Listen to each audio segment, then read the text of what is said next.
Pretty much the post game for the Colorado Buffaloes. Down 52-17 right now, 40 seconds to go. It's going to be about it. The one bright spot, or probably one of very few bright spots, has been the play, of course, of this guy right here, Julian Lewis, behind me. That's going to be it. As he's throwing up the big ass for the Samoa. Big fella. Cyrupella. I don't think it was Cyrupella. I think it was Saeed Lipella. That's going to be the ball game with 2 seconds left. 52-17 going to be the final score. Colorado Buffaloes fall to the Arizona Wildcats. Pella.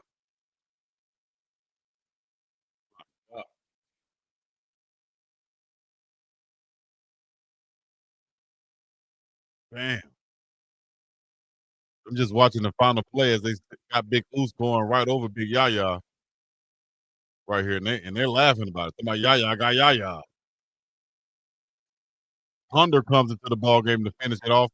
That's going to do it right there for the Colorado Buffaloes. Let's go ahead and go over the final stats for the Buffs. If you're just checking in, let me know where you're checking in from. Total blowout from the start to finish, 17 points in the first quarter for the Arizona Wildcats, 21 in the second, 14 in the third. Buffs held them to 0 in the fourth, but only 3 points in the fourth quarter for Colorado, as they were beaten now by the Arizona Wildcats in this ball game. Unbelievable, unbelievable, unbelievable. I don't know what else to say other than we wasn't expected to get blown out like that at homecoming at Folsom Field. Before we go over to the Bleacher Report, I'll give you guys a rundown on the stats and everything real quick like. And we'll start off with the Colorado Buffaloes. 299 total yards on the night, 170 passing yards, 129 rushing yards, 3.9 yards per play for the Buffs, compared to 6.6 yards for the Wildcats from Arizona. Not a close game at all. If you can look at these stats right here, you're going to see 417 total yards for the Wildcats, 213 passing yards, 214 rushing, total balanced game for them on the night. 6.6 yards per play, like I said. 52-17 is the total. 8 penalties, 70 yards, 14 penalties for Colorado, and those were timely penalties too when they did come about, erasing points off the board. And even at the end of the ball game, that fumble return by Reggie Hughes was taken away. 31 minutes, 25 seconds, time of possession, 28 minutes for Arizona, 31, like I said, for Colorado. 2 fumbles lost for each team, with both teams. 3 interceptions thrown for the Buffs. Let's go to the individual player stats now for Colorado, as Noah Fafita was 11 of 19, 213 yards, 4 touchdowns for him. Caden Salter struggled on the night, 11 of 15, 49 yards total for him. 1 touchdown, 1 interception. Julian Lewis came off the bench after Ryan Staub came in and went 0 for 2 with 2 interceptions thrown. Julian Lewis, 9 of 17, 121 yards, 1 touchdown for him. Looked poised and confident as he was in the ball game during the time he was in. Now you would have to think that it's time for Julian Lewis now. It's Julian Lewis time now. It's his rest of the season. Hopefully he's okay from the hand injury at the end of the ball game. But for the rest of the season, I can only see Julian Lewis being the man to be, to step in and be that guy for the season. I mean, if y'all have anything else out there, please let me know. The man came in and looked as good, I think, as you probably can look as a true freshman coming in off the bench in that situation. Let me know what y'all thinking. 9 of 17, 121, had that big touchdown to Amarion Miller. I think he had another ball called back that could have added to that total. But I don't know. I don't understand the struggles that's going on back there with Caden Salter. I don't know whether it's in his head or whether it's, he has a problem with the play calling or whether receivers not getting over or whether offensive line not blocking. I don't know. But Juju came in and got the ball out of his hands a lot quicker, made more decisive plays, threw the ball away when he had to, whenever that was. So I don't know, man. It's just a tough situation to be in if you're um the offensive coordinator and the head coach, because who do you blame it on if you're the head coach? Whose fault is it? Is it the offensive coordinator fault or is it the player's fault?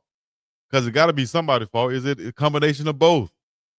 Dylan Hayden on the night, 9 carries, 34 yards, 3.8 yards per carry. Michael Welch came in second half, 10 carries, 32 yards, 3.2 yards per carry. Caden Salter, 9 of 27 on the night. Man, overall, though, we didn't stop a nosebleed for the most part, especially when Noah Fifita was in the ball game. He really came in and did his thing and balled out like you would probably expect him to do. Started the game with 1,800 plus yards on the season, 17 touchdowns, 4 interceptions. And you saw what he did tonight. So, hey, man, I thought it was going to be a juvenile game, meaning that we was going to bounce back. Bounce back.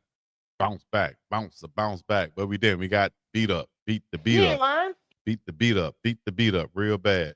So you got to use your young guys now. You got to go to Juju Lewis. You got to go to your young receivers. You got to go to your young players. You had a lot of injuries coming into this game on the offensive line and the running back position. And shoot, everywhere else. You only had one guy on the injury list for Arkansas. For Colorado, it was a plethora. Let me go down this list right quick. Man, you had 1, 2, 3, 4, 5, 6, 7 guys out for this game. Hakeem Williams, Makari Vickers, Simeon Price, Xavier Hill, Walker Anderson, Christian Hudson, Alexander McPherson, doubtful, Amari McNeil, Tawfiq Thomas, questionable, Tion Parks, R.J. Johnson, Sincere Brown, who played, Isaiah Hodge played, Braden Keith, and a bunch of guys who were probable. Only Jordan Brown was out on the offensive line for the Arizona Wildcats. I don't know what the heck is going on as far as injuries go. But we got to find a way to get healthy and find a way to get a win. But until then, which I don't think anything changed at this point, other than you got to make a decision who you're going to start at quarterback. And I say, why not start Juju? If he's healthy, why not start him? Why not start him? You got to. You got to start Juju.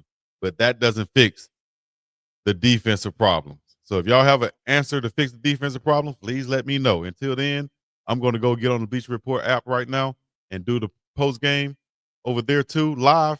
So y'all follow me over there if y'all can. If not, hit the like, subscribe, comment, all the other good stuff, and I appreciate you. I would appreciate you if you can become a member of this channel, official member of this channel, by hitting that link that's in the description or in the chat right now, or go to where you can subscribe at, and you will see it right there. All right. Memberships are growing. I appreciate you guys. Y'all know what it is. Hit the like, subscribe, comment, all the other good stuff. It's BiggDogg Chico, City, the place to be. And I'm going to be up and about this thing. Peace in the Middle East. Yeah, y'all. You bitch, not you.